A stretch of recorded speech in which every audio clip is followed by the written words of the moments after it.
India और पाकिस्तान के relations अच्छे नहीं हैं, ये बात जग जाहिर है। सबको पता है कि 2019 ऑनवर्ड्स इंडिया और पाकिस्तान के बीच के जो इंगेजमेंट्स हैं वो ऑलमोस्ट ज़ीरो हैं। हम अधिकतर बहुत ही मल्टीलैटरल प्लेटफॉर्म्स पे ही एक दूसरे से मिलते हैं। मल्टीलैटरल मतलब जिसमें बहुत सारी और दूसरी कंट्रीज़ भी इन्वॉल्व हैं।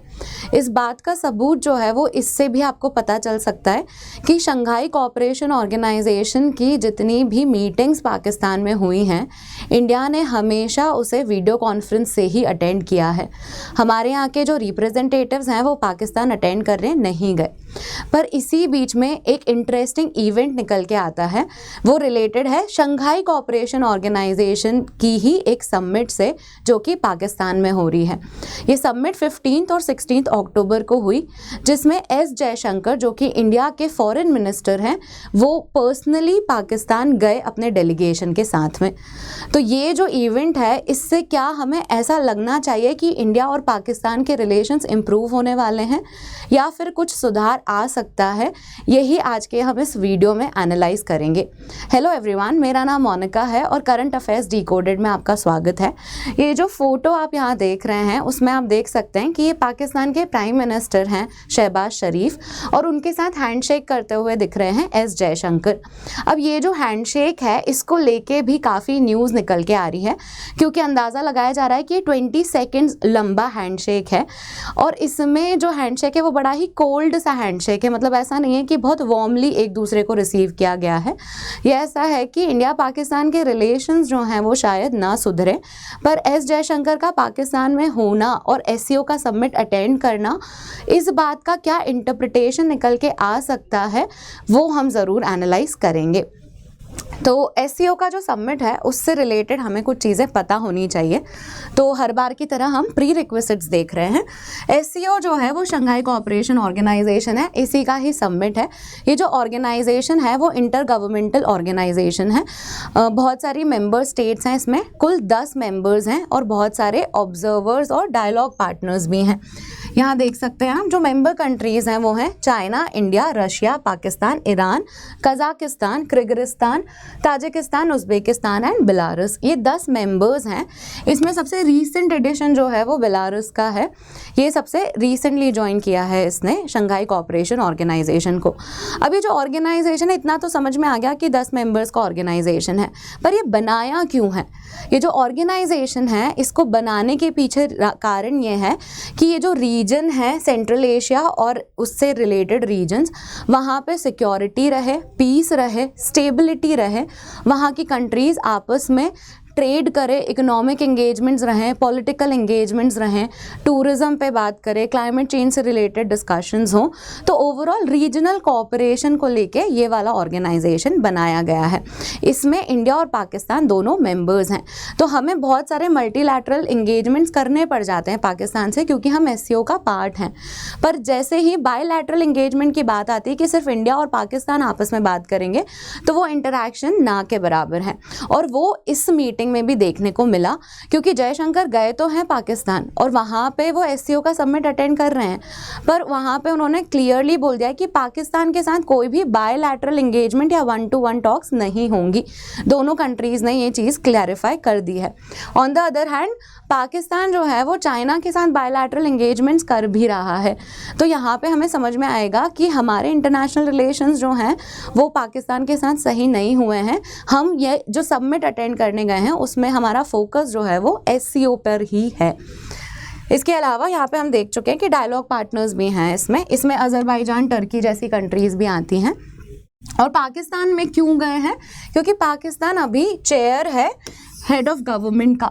हेड्स ऑफ गवर्नमेंट एससीओ में बहुत सारे ऐसे डिपार्टमेंट्स हैं, जैसे फॉरेन मिनिस्टर्स भी मिलते हैं, बहुत सारे हेड ऑफ द स्टेट्स भी मिलते हैं। तो हेड ऑफ द गवर्नमेंट जो है उसका जो मीटअप है या उसका जो समिट है उसका चेयर कौन है? अभी पाकिस्तान है, इसीलिए पाकिस्तान में ये मीटिंग हुई है। तो ये जो पाकिस्तान की मीटिंग है उसको पर्सनली अटेंड करना जो है वो एक बहुत बड़ा डिप्लोमेटिक एंगेजमेंट की तरफ सिग्नल दे रहा है। पर अभी के लिए हम मान सकते हैं कि चीज़ें सुधरी नहीं हैं इंडिया और पाकिस्तान के बीच में।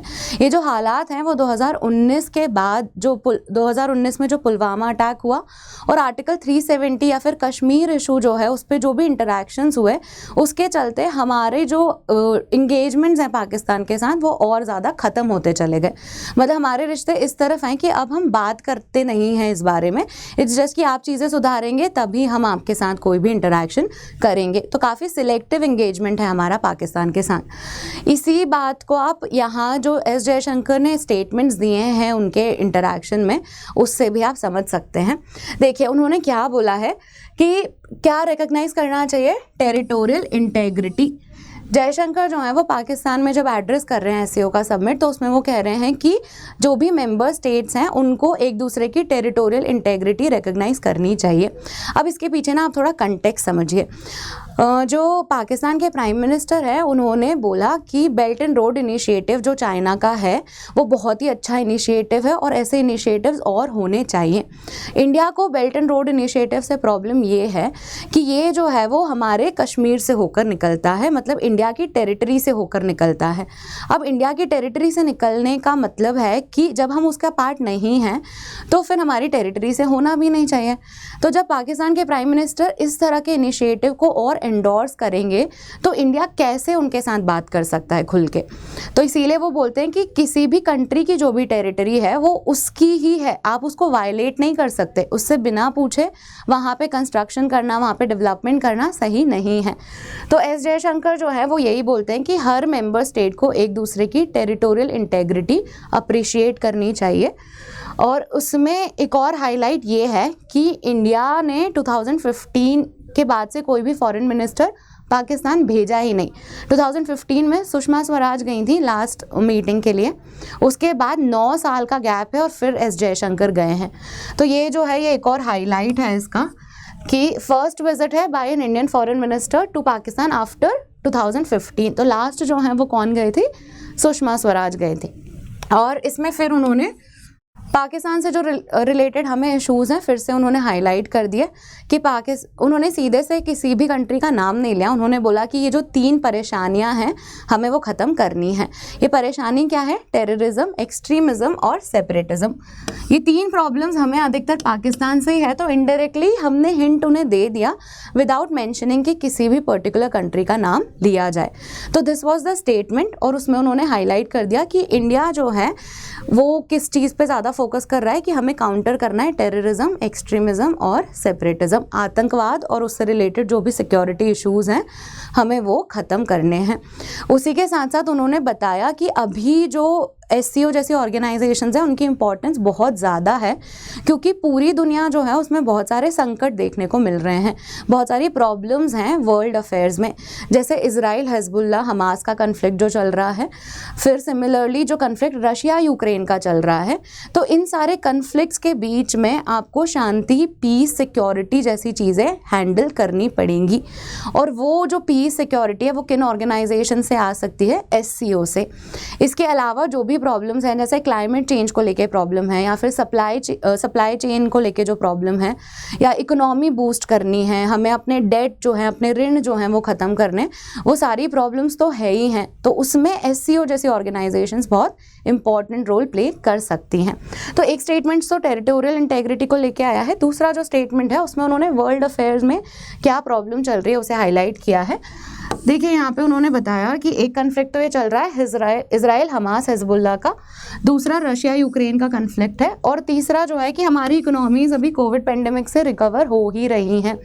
तो इन सब के बीच में पता चल जाता है कि it is a difficult time for world, दुनिया में जो भी चीज़ें चल रही हैं वो प्रॉब्लमैटिक है। ऊपर से कुछ एक्स्ट्रा इश्यूज़ भी हैं जैसे क्लाइमेट चेंज के इवेंट्स जो हो जाते हैं या फिर सप्लाई चेन कि कोई भी कंट्री जो है वो ग्लोबलाइजेशन के चलते एक दूसरी कंट्री पे डिपेंडेंट हो गई है, तो सप्लाई चेन के प्रॉब्लम्स भी आ रहे हैं। और डेट का भी एक प्रॉब्लम है, डेट कहाँ है, ये रहा, that is also a serious concern. तो एस जयशंकर ने ये चीज़ें हाईलाइट की और उन्होंने ये बता दिया कि टेररिज्म, एक्सट्रीमिज़म और सेपरेटिज्म जो है वो एक बड़ी प्रॉब्लम है और जब तक ये वाली प्रॉब्लम्स रहेंगी तब तक उस कंट्री की इकोनॉमी ग्रो करने में चैलेंज आएगा ही। तो इनडायरेक्टली हमने हिंट दे दिया कि हमें एक्चुअल में प्रॉब्लम क्या है पाकिस्तान से, कि हमारे जो कन्फ्लिक्ट हैं वो किस वजह से हैं। उन्होंने ऐसा बोला कि कन्फ्लिक्ट रेजोल्यूशन पे काम करना चाहिए, हमें ये कन्फ्लिक्ट मिनिमाइज़ करने चाहिए और ये जो प्लेटफॉर्म्स हैं इनको और ज़्यादा बूस्ट करना चाहिए। ये जो मीटिंग है, मैंने जैसा कि आपको बताया कि ये जो मीटिंग है वो हेड ऑफ गवर्नमेंट्स की मीटिंग है। इस मीटिंग में ये SCO का बजट भी पास करते हैं, शंघाई कोऑपरेशन ऑर्गेनाइजेशन के बजट को लेके भी डिस्कशन होता है, तो वो भी इधर पे हुआ। अब हम एनालाइज कर लेते हैं कि ये जो पूरा इवेंट है इसका इंपॉर्टेंस क्या है। इसका इंपॉर्टेंस सीधा सा ये है कि शंघाई कोऑपरेशन ऑर्गेनाइजेशन को लेके या फिर SCO को लेके इंडिया बहुत ज़्यादा इंटरेस्टेड है और SCO जो है उस पे इंडिया के कमिटमेंट दिखती है। क्यों है? क्योंकि ग्रुप जो है वो 40% of the world population represent करता है और 30% ऑफ GDP रिप्रेजेंट करता है वर्ल्ड की।